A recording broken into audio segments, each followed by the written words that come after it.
No shortage of questions for the Trump administration officials caught texting about airstrikes in a private group chat with a reporter.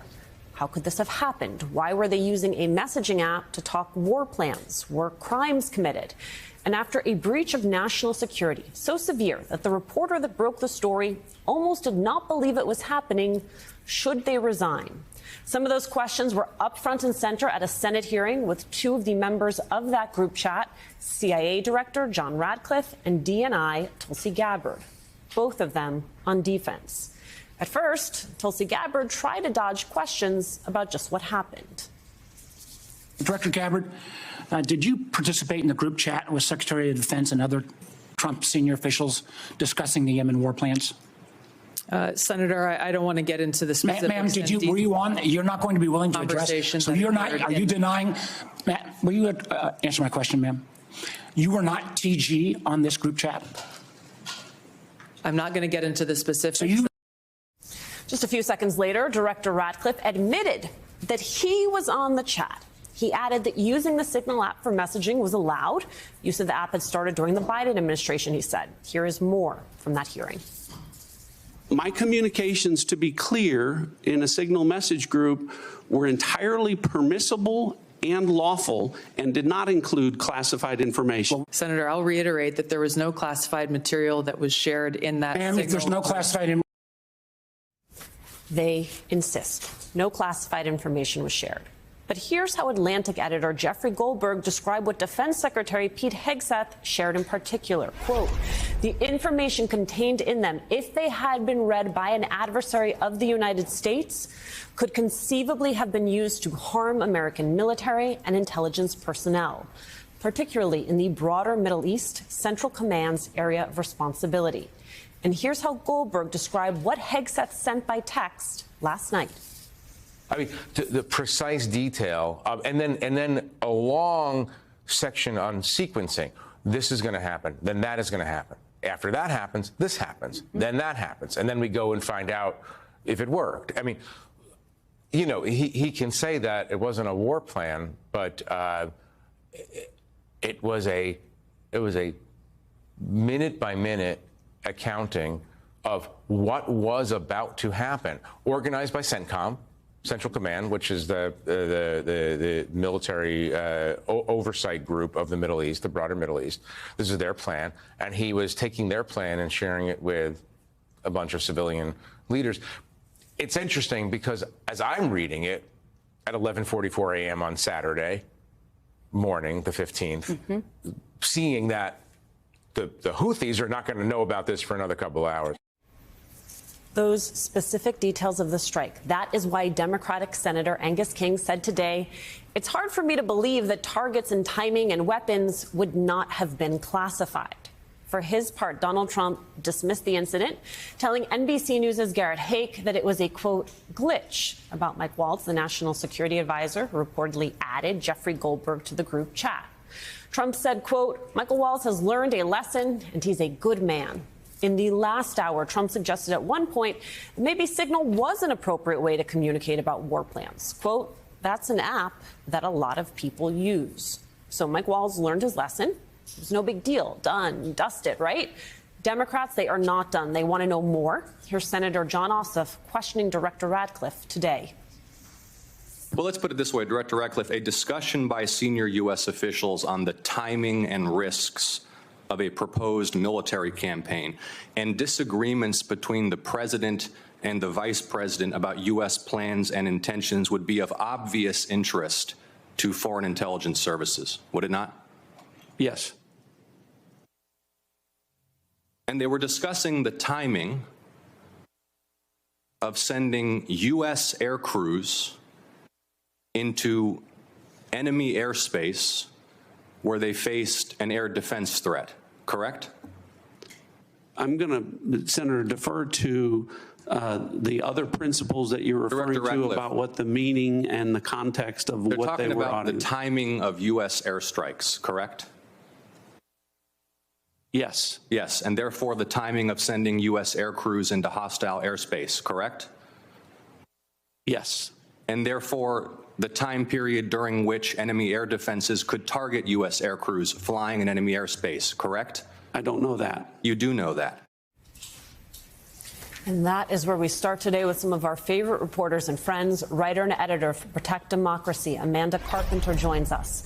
Plus, New York Times White House correspondent covering national security issues, Tyler Pager, is here. He is also the author of the forthcoming book, How Trump Retook the White House and the Democrats Lost America. And here at the table, Army veteran and former director of counterterrorism for the National Security Council, Kate Conley. She's also running for Congress to unseat Republican Mike Lawler in New York. Tyler, let's start with you. You are a national security reporter. You have years of experience. Are war plans usually unclassified and sent through Signal? Yeah, this is not something that is typical in Washington. Usually these sorts of discussions happen in secure facilities, usually in the Situation Room in the White House, with the president and his top national security advisors sitting around that table. We've seen those famous images of presidents ordering missions and strikes in those very secure and classified settings. It is very unusual and unprecedented to have these sorts of conversations unfold over a Signal chat, let alone the public having a view into them because they inadvertently included a journalist. Now, we are hearing, as you just recounted, that White House, the president, and his top administration officials saying that this was not classified information. We're not exactly sure why they're saying that. Obviously, Jeffrey Goldberg was very adamant that it was. He said last night that it was a lie, that they were not discussing war plans or that there was not classified information. So clearly a divergence here from what the administration is saying and what Jeffrey Goldberg is saying, who saw the messages. A lot of questions still that we have about exactly what was in this message thread. Obviously, one of the things that we don't know is because Jeffrey Goldberg said he did not want to report them because he worried he worried that they would endanger U.S. national security. The president and other top officials, as you played, have declined to provide more information. But there are still a lot of questions about how Jeffrey Goldberg got into this Signal chain and what the administration is going to do about this leak. How he got in, why it went undetected. Kate, based on the general contours of what we know, is there any way this information was not classified?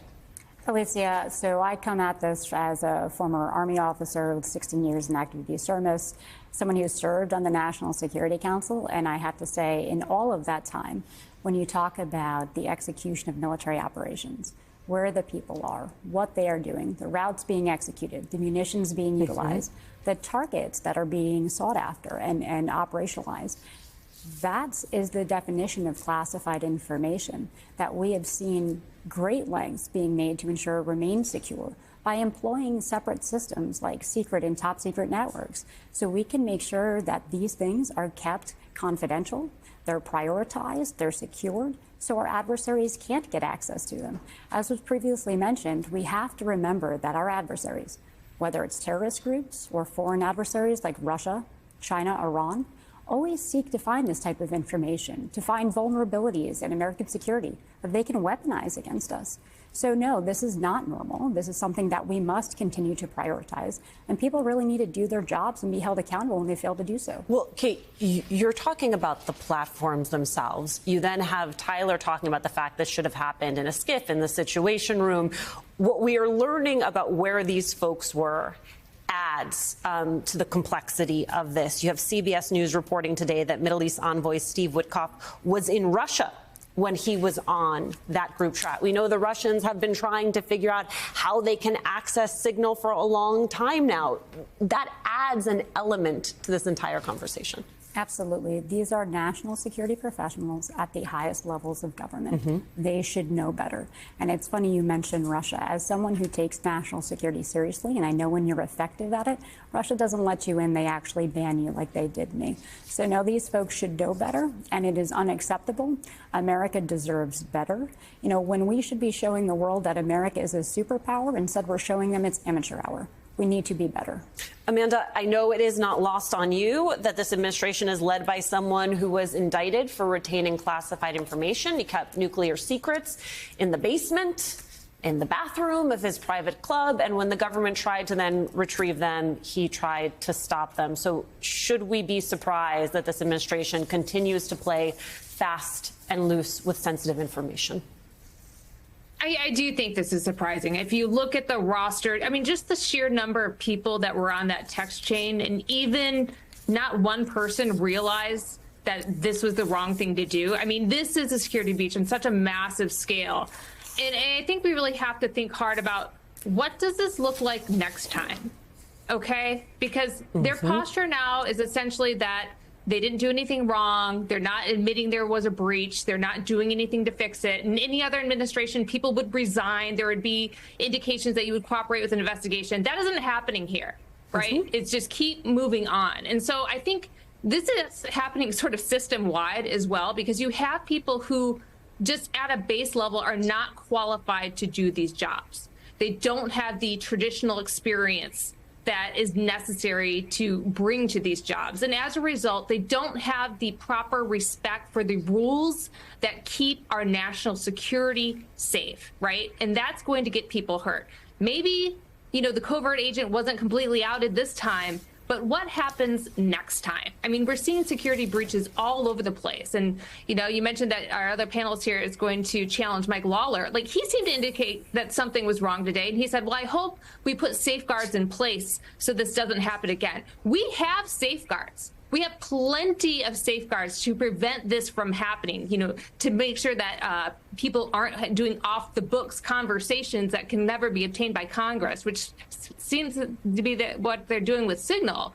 But you have all these officials, and it's like, we don't believe in safeguards. We're not going to put on the seatbelts. We're going to drive 100 miles an hour down a highway the wrong direction. And then when we hit someone, we're going to blame the person that was standing there innocent, in which case it seems to be the reporter.